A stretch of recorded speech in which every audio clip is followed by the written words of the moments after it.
বাংলাদেশের ইতিহাসের সবচেয়ে বড় মেগা প্রকল্পগুলোর মধ্যে অন্যতম রূপপুর পারমাণবিক বিদ্যুৎ কেন্দ্র।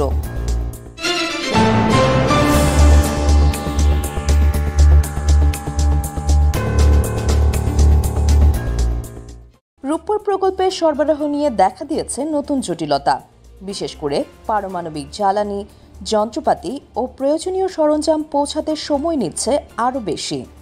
এই বিলম্বের পেছনে রয়েছে বেশ কিছু কারণ। প্রথমত, বৈশ্বিক জটিলতা। রাশিয়া ইউক্রেন যুদ্ধের কারণে আন্তর্জাতিক সরবরাহ ব্যবস্থা এখনও অস্বাভাবিক।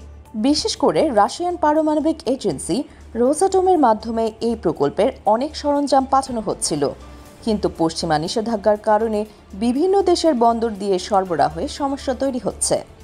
এর ফলে বাংলাদেশ রাশিয়ার কাছে ঋণের অর্থ পরিশোধ করতেও সমস্যায় পড়েছে, যদিও সম্প্রতি ঋণের সময়সীমা 2026 সাল পর্যন্ত বাড়ানোর বিষয়ে আলোচনা চলছে। দ্বিতীয় কারণ, বাংলাদেশের অভ্যন্তরীণ প্রস্তুতি। নিরাপত্তা, শুল্ক এবং কাগজপত্র নিয়ে কিছু জটিলতা থাকায় অনেক সময় কার্গো বন্দরে আটকে থাকে। এছাড়াও ডলার সংকট ও প্রয়োজনীয় বিদেশের সরঞ্জাম আমদানিতে প্রভাব ফেলছে। তৃতীয় কারণ, বিদ্যুৎ সঞ্চালন লাইন নির্মাণে বিলম্ব। বিদ্যুৎ কেন্দ্র থেকে উৎপাদিত বিদ্যুৎ জাতীয় গ্রিডে আনার জন্য প্রয়োজনীয় সঞ্চালন লাইনগুলোর নির্মাণ কাজ, বিশেষ করে নদী পারাপারের মতো জটিল অংশগুলো কোভিড-19 মহামারী এবং ভারতীয় ঠিকাদারদের সঙ্গে ব্যয় বৃদ্ধি নিয়ে মতবিরোধের কারণে বিলম্বিত হয়েছে। ভারতীয় এক্সিম ব্যাংক থেকে প্রয়োজনীয় ছাড়পত্র পেতেও দীর্ঘ আমলাতান্ত্রিক জটিলতা দেখা দিয়েছে। পাওয়ার গ্রিড কোম্পানি অব বাংলাদেশের পিজিসিবি কর্মকর্তারা জানিয়েছেন যে সঞ্চালন অবকাঠামো প্রস্তুত না হলে কেন্দ্র সময় মতো সম্পন্ন হলেও কার্যক্রম শুরু করা সম্ভব হবে না। এই মুহূর্তে প্রকল্পের অগ্রগতি প্রায় 95% শেষ হয়েছে বলে দাবি করা হচ্ছে, তবে মূল চালু হওয়ার সময়সীমা ইতিমধ্যেই একাধিকবার পিছানো হয়েছে।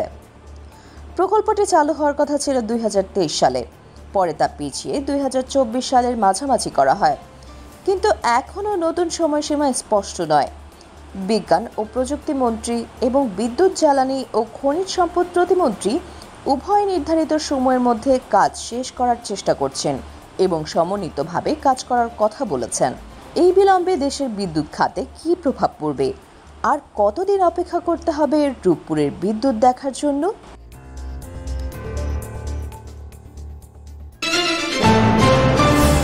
Subscribe now for daily news and updates.